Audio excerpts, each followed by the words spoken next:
So it's my absolute pleasure to introduce a team from Morayfield not special school, it's with the SS, state school, and it is a special school in that kind of way.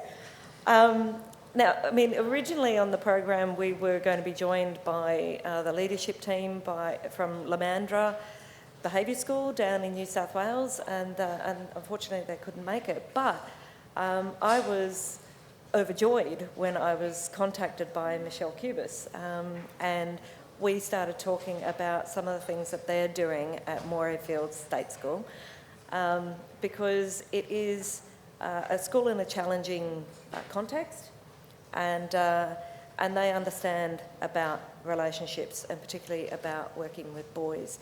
So please join me in welcoming the team from Morayfield State School.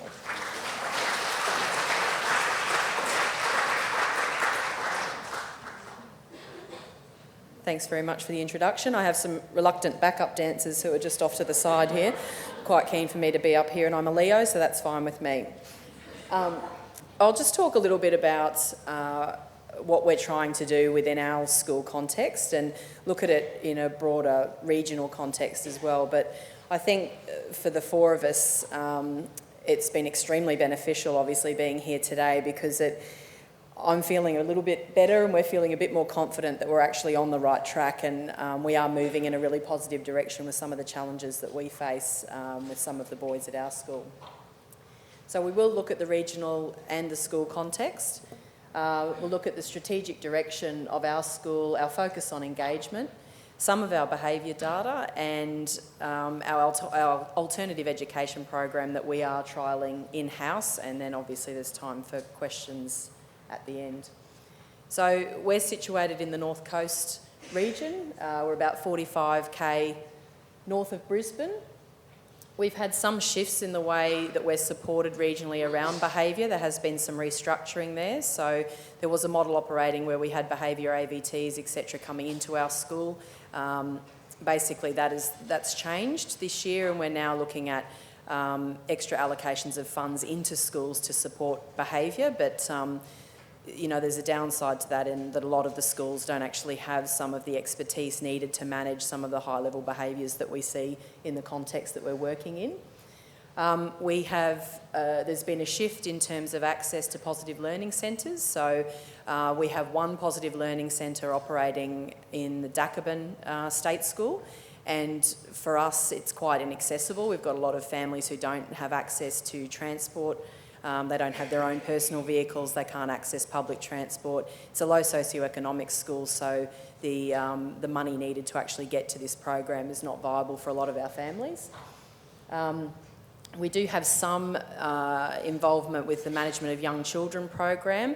They have changed funding around that program also, but we are quite lucky that in terms of the fact that we've got facilitators for that program within our schools, so that's certainly a direction that we're moving in.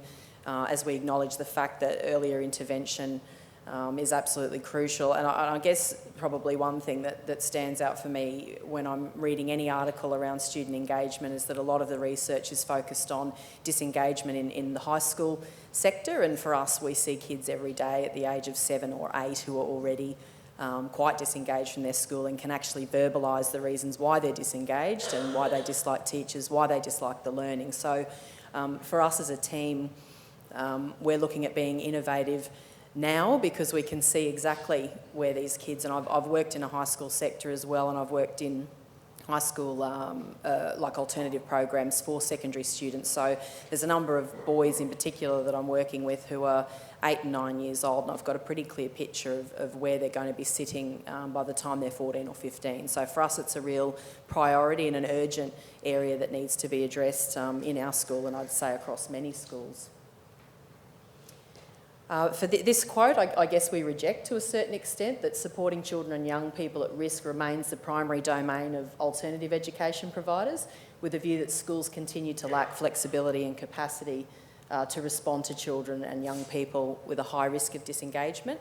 We believe as a school that we have got the capacity in-house, that we have got some highly skilled teachers with passion and drive around re-engaging kids that we know are sitting on the fringes currently. So we're seeing it as our responsibility, and I guess in a way the region has forced our hand there a little bit as well, because particularly for students in primary school, there are no alternative settings where we are for kids who are 9 to 11, or most of the programs that our students would be able to access, they've got to hold off until they're around 12 or 13. And having worked in behaviour, I'm completely aware of the fact that the more years you have to accumulate those behaviours, the more difficulty you face trying to actually, be involved in successful behaviour modification programs. So I guess that's some of the background as to why we've moved in the direction that we've moved in. Like I said, we are a low SES school. Our ICSIA rating is 894. We're a culturally diverse school with a very high percentage of Indigenous students and Pacifica students, particularly for the area of North Brisbane that we're in. We do have the highest percentage of Indigenous kids in our region, 12% SEP, and we have a numerous amount of kids that are sitting below national minimum standard in literacy and numeracy, and we have 620 students. Part of our strategic direction, and previously we were just looking at that research around student-teacher relationships. I think a really big focus for us has been to shift our mindset around how we deal with behaviour in schools, and for us the really big push has been to encourage staff to view behaviour problems as social skill deficits requiring support, rather than a student who's deliberately being horrible and targeting you personally, that you've got to, react in a very escalated manner. I think, my thinking is around if we can shift that thinking and encourage staff to be more supportive and I guess have more compassion around social skills deficits. And we're doing that by aligning it with academics. And I know obviously you can't read this slide, but we have a document that we produce called the Morayfield Way that is just around everything that we do within the school, to do with pedagogy, to do with behaviour support, any expectations around our staff and what we hope that they will do and how they'll work in our context. So we sort of look at it in the exact same way as academics, and we don't have a punitive response to someone who can't do a maths task. We build in support and we actually fund it. We throw money behind it and say we're going to get in and we're going to support you to get you to where you need to be. And obviously the response around behaviour is quite punitive, and it's usually if you can't conform and you can't follow the rules that we have in-house, regardless of what you're coming into the school with, we're expecting that from your working class background you will fit with our middle class constructs that sit in a primary school setting. If you can't fit in there, we'll push you out of the system. So the response will be more punitive rather than putting in the money to build in support. So I guess for us that's probably the biggest ideological shift that we're trying to create within our particular school context, to help the teachers respond in a more positive way, which in turn we hope builds more positive relationships. The alternative program that we've set up is obviously just one aspect of how we're hoping to improve levels of engagement within our school. We do focus on essential skills for classroom management, so that we try to develop a consistent approach to the way that teachers respond, particularly to low-level ongoing behaviour concerns in the classroom, which is usually the stuff that the teachers are complaining about the most. These low-level ongoing behaviours are driving us crazy, we can't get to the curriculum, those sorts of things. So we're trying to create some consistency, not only to benefit the teachers, obviously, but the students as well. Creating a consistency of approach to how we respond to behaviours basically leads to a more positive, supportive environment. We have classroom profiling built in. I'm a regional classroom profiling trainer. We have 2 advanced classroom profile trainers, and we now have 21 teachers who are trained as profilers. So it's a lovely tool for being able to reflect on your implementation of the essential skills in the classroom, and to be able just to reflect as a practitioner on behaviour and how you're responding to behaviour inside the classroom. We are making significant shifts away from the C2C doesn't work for our kids. We've got Robyn down in the middle here as our pedagogical coach. Amanda is the other deputy at Morayfield State School, and Jenny is the engagement coach, who is actually the lead teacher of the AEP. As a leadership team working together, obviously with the principal, numerous staff are acknowledging that the C2C is not not a great fit for our kids. So we are looking at being innovative in the ways that we're delivering pedagogy for our particular kids. We've looked at ways of funding additional teacher aid time. We've appointed an engagement coach. We're introducing more and more relevant PD, particularly looking at behaviour management, looking at trauma and the impacts of trauma on kids, and also further exploring the impact of the poverty context and how that presents in the school culture that we work in. We often have problems with community engagement, but it's an area that we're really trying to develop further. We do a lot to encourage positive attitudes to schooling in our families as well as the students. We are an SWPBS school, a school-wide positive behaviour support school, so we do look at a more positive supportive framework where possible, and we often use things like postcards home to families. Our principal will come into the staff room and put a bank of postcards down, and the teachers aren't allowed to escape until they fill out a postcard and it can be sent home. It's often just, we often send them to students who are on suspension saying we can't wait for you to get back. And we're genuine when we send those.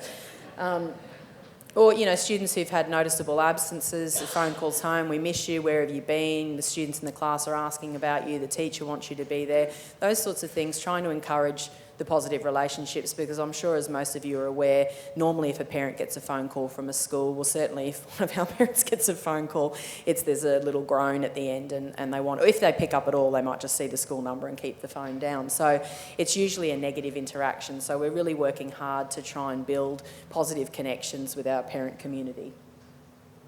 The students that we chose for the program, mainly it came out of our suspension and behaviour data, and I think we could acknowledge, different ways to sort of define engagement and the different aspects of engagement, whether it's social and emotional or academic engagement. But, measuring engagement is obviously quite difficult. So we did have a look at suspension data, behaviour data. We had interviews with teachers, got teachers to talk to us about who they thought would benefit from the type of program that we were looking at running. But the overwhelming statistic is around boys. Something is not working for our boys. Our program of 9 boys, 8 Indigenous boys and 1 non-Indigenous boy. So there is definitely, for us, there's just data there that suggests that we're not hooking boys in. Boys are overwhelmingly represented in our behaviour data. So the AEP, we've only just started. It's very much in its infancy, and to be honest, it's been running for about 8 weeks in term 2, and in the last 2 to 3 weeks of term 2, it really started to hit its straps, and we've been seeing some enormous benefits. And obviously Jenny, as the lead teacher, has built fantastic relationships with the boys, and we also have a teacher aide who the boys really respond quite well to. It's a 2-day intensive program. And for the additional 3 days, so the boys are still on site. They are down in a separate space that we have. It's right next to our hall. They're still engaged with their peers at break, etc. But they basically have the 3 days back in their regular classroom, and Jenny and the teacher aide, Sean, will go into those regular classrooms to offer additional support as well. So we're keeping that connectedness, because I think one problem that we've seen connecting with positive learning centres is that the boys are quite isolated, removed from their peers, removed from the school culture and placed elsewhere. And I've often found in my experience that can lead to a very negative self-concept, and we want to keep building the boys up and keep them hooked into the school culture, because realistically there's no alternative. We know that they're going to be pushing up to the high school in a mainstream setting, so we want to maintain the positive connection that they have to the mainstream school setting. The other benefit too is to keep the teachers connected to the boys and to the program. So in this next term, the teachers will be coming from the regular classroom down to the alternative program to see those boys learning and to shift some beliefs around the boys and their connection to learning, because the teachers are seeing constant disruptive behaviour and disengagement. It's very easy to shift into a mindset to believe that these boys can't do it and to forget that behaviour is context specific. And even though they're refusing to do work in that particular environment, they have incredible skills in a different setting. And why is that? And how can we make some changes in that regular classroom environment to better suit those boys as learners. So it's about changing some of the attitudes of the teachers as well and encouraging more positive relationships by including those teachers in the program. This is Mr. Collins, this is Sean, our teacher aide, so we're just going to flick to a video and he'll talk to you a bit about the program.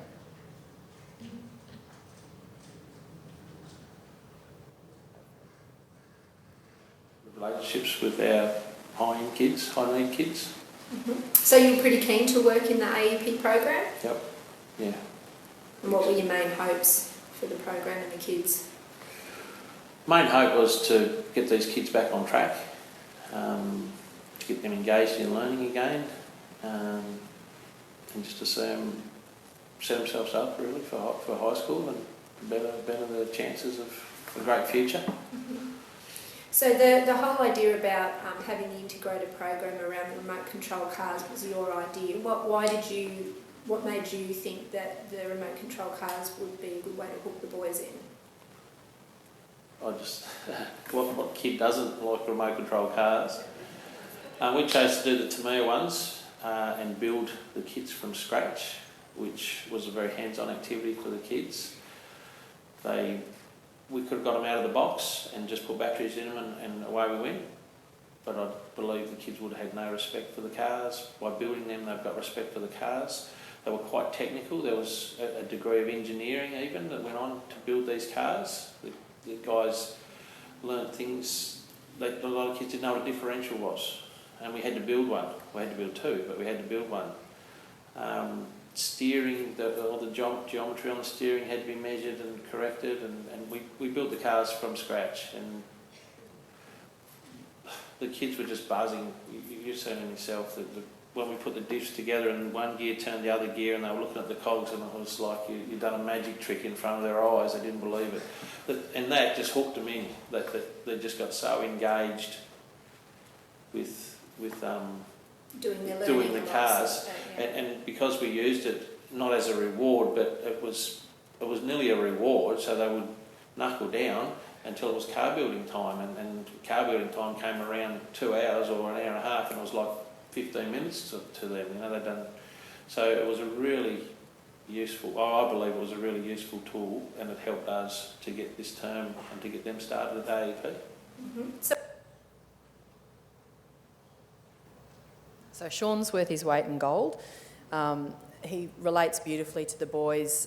He expects the best of them. He does have high expectations, and we certainly believe in high expectations for our students. He's able to, he really connects with the boys in a positive way and supports Jenny really well in that program. For us, the focus was on engagement and re-engaging them with those learning behaviours that some of them have actually not had for a couple of years. A lot of our boys will refuse to even enter the classroom. They will not walk in the door. We've had some that will just try and leave the school grounds. They don't want to be part of the school environment. They've become quite disconnected and have developed very negative views of themselves as learners. So I think, one of the big things for us was around trying to build their self-esteem and the way that they perceive themselves as learners. We haven't labelled it as a behaviour modification program, and that's been quite deliberate. It's not what we were trying to do, but obviously when we focus on re-engaging the students, we've noticed positive changes in behaviour as well. There's obviously a social and emotional learning aspect to it, project-based high-interest tasks, and Jenny's been doing meditation with the boys as well, which has been working really well, and I'm sure she'll talk to you about it, but they're happy to get in and do it. It's something that they're really keen in their chaotic lives to just take a moment and get into some meditation. They enjoy it. We do have tracking involved, so Jenny spends time at the end of each day reflecting with the boys on their behaviour and how things have gone. So that's quite beneficial. They're actually taking ownership of their behaviours. They're able to articulate how the day has gone. They will rate themselves in different areas and talk about why they've given themselves those ratings, and those sheets are then fed back to their regular classroom teachers at the end of each day as well, with some comments around the type of work that they've been doing, what's worked well, what challenges they had, so that the teacher is still actively involved in the students' learning. As Sean was saying, the main project has been around remote control cars and looking at innovative ways to deliver what we need to deliver, but in a high interest capacity where the boys are hooked in to what they're doing. And obviously, I know I was there for the big unveiling where the boys were in the hall and got to activate these cars and set them off around the hall. And, I think the main thing for me is that it would, without a doubt, be the happiest I've ever seen them. I mean, they're boys that have been walking around with frowns on their faces. They're often suspended, feeling very disengaged and starting to become quite disconnected from the school community. And to see how happy they were, how keen they were to tell you that they'd built them, the confidence around what they've been able to achieve, and the fact that they've put this machine together and it actually works, you could just see the benefits to their self-esteem. There's lots of hands-on activities. They're making a garden. They've been planting, looking at different seeds, planting their garden, and obviously very proud, run up to you, very keen for you to come down and have a look at their garden. Very protective if there's any prep students moving around the garden area to quickly usher them off so that they don't damage the tomatoes. But they're proud of themselves, they're proud of what they're achieving, and they have ownership over their learning. So yes, it's hands-on. They're getting the movement that they need rather than being, constricted to the chair behind the desk for a 2-hour block before first break. So just being outdoors, the movement, these things, the boys are hooking into it. Obviously lots of team building activities, and I think the combination of students that we have in the program, it can be quite tricky. It certainly hasn't been smooth sailing for the whole term, but that they're having moments where they are becoming supportive of each other and developing positive peer relationships. And I think that's a real benefit to holding it in-house as well, is that often when you take one of the boys and put them out to a program, they're still coming back and facing the exact same problems when they get back to the mainstream setting. So we have an opportunity to build their social skills and friendship skills. Student voice has been celebrated quite well here today, which makes me very happy because it's something that I'm very passionate about and something that I think we overlook far too often in educational settings. So I'll hand you over to Isaiah for a few words. So how do you see yourself as a learner now that you've been in the AP all term? Pretty good, better than I felt when I was in class. Okay, tell me how. Because there you don't get distractions. Mm-hmm. There's only a little amount of kids around you, and there's less work, but it's harder than the work in class. Okay. Is there anything else that's different about it than your own class that you can think of? That I have more friends around me in AP, and in class there's less friends. There's 2 classes beside me, but in AP there wasn't. Okay. So how do you think the AEP's helped you at school? It helped me realise that I should be a better child. In what way? Like, be more better and more good, and show the little kids how you're supposed to act when you're older. Good. So what are you looking forward to next term? I'm keeping going on the AEP because it's fun. Okay. Now you left the AEP for a little bit, didn't you? Yeah. So why did you choose to leave and why did you choose to come back? I chose to leave because I didn't see my other friends at over there, and I chose to come back because if I came back they would be more proud. So I'll just add that that's not our school uniform. We had a rewards day and we had pyjama day on the last day of term where all the teachers and students have to wear pyjamas or onesies, so that's not our official school uniform. So progress so far, and like I said, it's very much in its infancy. Reduced suspensions. The boys aren't receiving suspensions, they aren't receiving detentions. They're leaving class less frequently when they go back to their regular classrooms, and I think that Isaiah's point about wanting to make Jenny and Sean proud, they now have that relationship and that connectedness is there that they are wanting to impress, and I've never met a student that doesn't actually want to impress an adult. The most disengaged boys that I've worked with actually want adult approval. increased resilience around learning tasks in their regular classroom. They're developing confidence, and as I said, it's early days, but it's there, we can see it, and Jenny and Sean do support work back in the regular classrooms with the boys, and the main classroom teachers have been noticing those changes in the boys as well. Improved social and emotional interactions, particularly with adults. Like I said, they're happier and they're actually engaging and initiating conversations with teachers, asking teachers how their day's been, and those sorts of things that probably are extremely difficult to measure, but I certainly consider as significant impacts. And we're talking about my school and adding a teacher relationship indicator, and I would love to see social and emotional learning measured somewhere and recorded, because we see that growth, and to me that's extremely important. There's been fantastic positive parent feedback around the program, where families are mentioning that the boys are coming home happier and that they're super excited to attend on the Monday and Tuesday, and they're feeling better about the rest of the week as well. So that's pretty much what we're doing.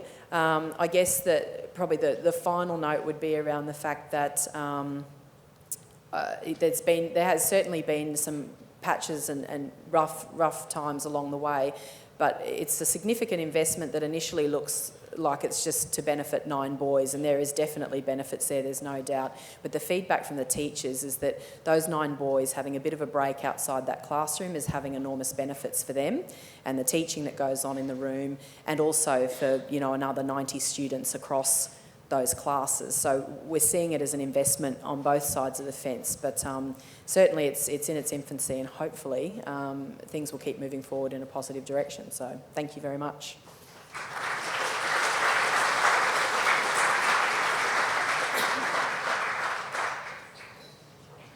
Thank you very much, everyone. And Michelle, thank you for that presentation. I'm over here. Hi. And particularly the inclusion of Isaiah's voice as well, and the students. There's an old saying that some of we old people have had it, that there's no point sending a changed person back into an unchanged environment. And I was just wondering what's happening in the classrooms when those young people are returned to that classroom.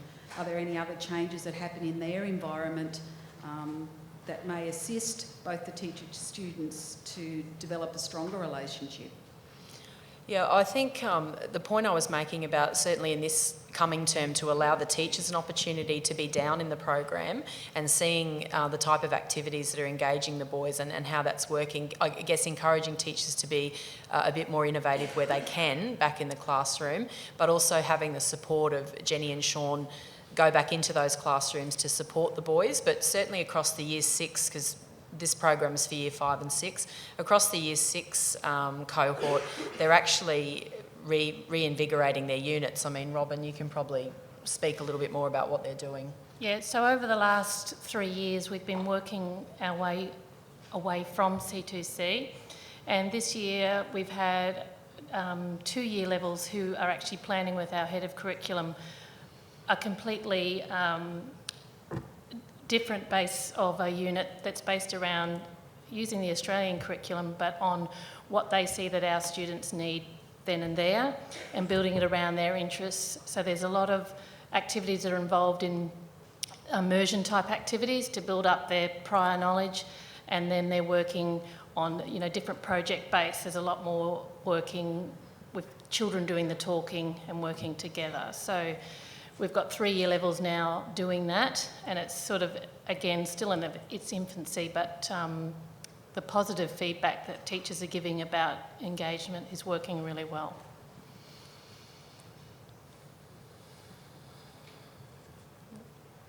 Hi, I'm just loving the stuff that you've been talking about, because I'm from a Logan area as well, so I'm really familiar with some of the things that you're going through. Given that some of the boys are grade 6 and ready for high school very shortly, what are some of the transitions that you're setting up for the next stage of their learning? I think we've got a really positive relationship with the neighbouring high school. There's a number of different transition programs, but they do run, we coordinate with them, because I think there's been a bit of a gap there in terms of maybe not getting some feedback from the primary school as to what what to expect as they move into high school. So we do have a bit of I don't really like the term red zone, but a bit of a red zone program for boys that we know have higher level behaviours that we think are going to find the transition particularly difficult. So sitting alongside a transition program for the SEP students as they move up. We also have specific programs for the boys as they move through, run through the head of student support services up at the high school as well. And I know that we have had a number of conversations with the high school around what we can do to be innovative in terms of alternative ways to engage the boys, because the high school, they identified as a deficit as well, particularly around that age bracket, as I've been mentioning, that there's nowhere else for these kids to go. And so we're in a position that if we don't really exclude, there's nowhere for them to go. And we know if we exclude them and they go to another school, likelihood is they'll be excluded. I don't understand. It just further disengages students, and we know that, and we know that we're trapped into that at times. We know there are situations where, we have to suspend. So I guess we're trying to find a way, within a system and within that structure to be supportive and innovative and to keep the boys hooked in, because we know that schools can do a lot to actually perpetuate that negative self-view of, how boys see themselves as a learner. But yeah, we are working really hard with the high school to make that transition a lot smoother for the boys. G'day, thank you. Love your work. I'm really interested in what Isaiah said about when he chose to leave the program and then chose to come back. Can you explain the referral process and the enrolment process? Well, he self-referred to come back, I think.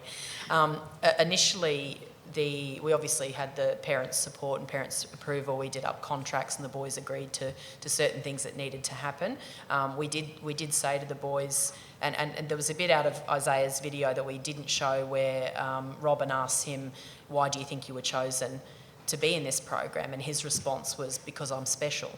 So we were very careful around how we pitched this, and we just said, we think you'll love it. We've got these great ideas and we think you're the boys who are going to love it. We didn't say, your behaviour and you're suspended constantly, you're in trouble and this is sort of a last, resort to try and hook you into learning. So he decided to leave because originally we'd set up a structure where the boys had separate play breaks to the other students, and it just didn't work. They really needed that play break with their mates. So part of his reason for wanting to go back to the classroom and allowing him some autonomy to make those choices about where he wanted to be and not saying you've got to be there. Parents were on board, the boys wanted to be there, they all want to be there. And now word's gotten out, of course, and we could possibly have 80 boys when we go back next term. Because their perception is that all they get to do is play a remote control car, which is obviously not true. But his choice then to come back, I think, may have been a little bit of peer pressure. We certainly had a couple of conversations around how well we thought he'd been doing, but the decision, he'd been a bit rocky, but since he made the decision on his own to come back, his data shot up. Like, his tracking sheets improved, he was getting top scores for all of his sessions, no suspensions, he wasn't really getting into any sort of trouble in the regular classroom either, staying in class. So I think him having ownership of that, and he is, he's a beautiful, beautiful kid, but he absolutely loves adult approval and loves that positive feedback like most young people do, because they're only small humans and we all like really positive feedback and being told that we're doing a good job. So I think it was a lot about how he feels in that program. So just to add to that his younger brother is in prep, and he's quite aware of the positive role model that he can be for his younger brother in prep, who is showing some challenging behaviours in prep also. So he's taking that role on more seriously, and that's actually benefited his younger brother in prep, whose behaviour is also now improving based on the positive influence from his older brother. And Isaiah mentors the other boys in the program as well. He's really taken that on now to mentor them and to try to hook them back in and show them what the right thing to do is. So that's really good. They're really helping each other, which is good. I also love your work. I'm intrigued by Isaiah's comment, there's less work, but it's harder. Can you elaborate on that? Well, it's because he's actually engaged in what he's doing and he's hands-on and he's hooked into what he's doing. He would just choose not to do the work back in the classroom. So, of course, it's going to be hard because he wasn't doing anything. So,